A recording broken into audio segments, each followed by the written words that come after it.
Hi, everyone. The text I chose for this assignment is called Network Theology, and it's by Heidi Campbell and Stephen Garner.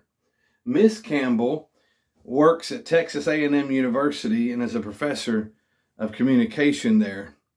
She has a background in media studies, and she's been featured on major media outlets and is the author of Exploring Religious Community Online. Mr. Garner's background is in computer science, and he is the academic dean and senior lecturer in theology at Laidlaw College in New Zealand, and he speaks frequently on technology and new media. As I read this text, I just began to think about who all this book was written for, and really it's written for a big group of people. I would say seminary students would benefit from it, pastors, and even the average layman in the church. This book shows that media studies and technology offer important resources for helping Christians engage in a thoughtful and faith-based critical evaluation of the effect of new media technologies on society, on our lives, and also the church. What are some key insights of this book, some takeaways?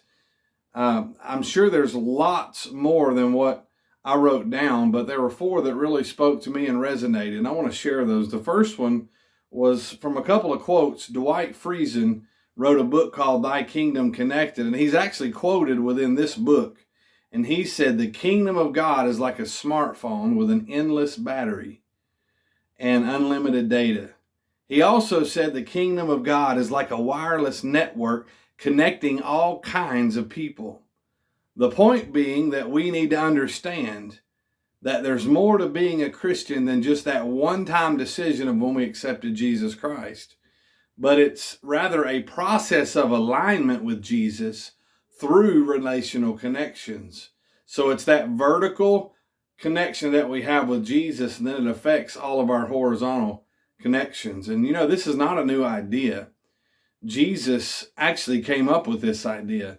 When the guy asked him in Matthew 22, he said, what's the greatest thing that I could do? And Jesus said, the greatest thing is to love the Lord your God with all your heart, soul, mind, and strength. And then he said, the second is like unto it. He said, love your neighbor as yourself. So again, not a new concept. Jesus is the one that came up with this. He said, love God and love others. The second thing that I took away from this book is, now that we live in a society that is connected through technology network, a question that was asked in the book is, how should our faith be lived out?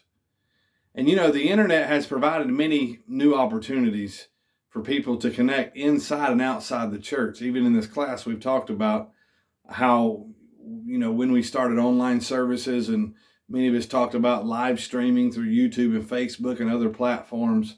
But I believe it's important that we use it to connect and help other Christians grow, but also use it as a witnessing tool to reach those that are lost and those that are far from God. The third key big idea that I got from this book was a question that was asked, who is my neighbor in the digital world? Well, I've always loved the story of the Good Samaritan in the New Testament. Well, that person in need on the side of the road represents those in our lives that we encounter. We have a choice when we see that person. Are we going to stop and offer help? Or are we going to pass by him or her like the priest and the Levite did? I think that we can really complicate things when Jesus just wants to keep it simple. And it's to love God and love your neighbor.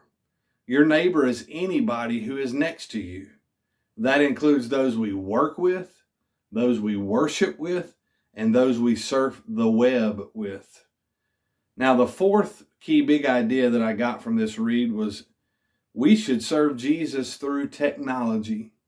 In our churches, we need to consider that digital technologies and media provide an awesome opportunity to enrich personal and community faith and relationships. So in closing, I just wanted to encourage each of you to get this book if you haven't already gotten it and read it. For me, it didn't fall short in any way, and I believe it won't for you either. God bless you.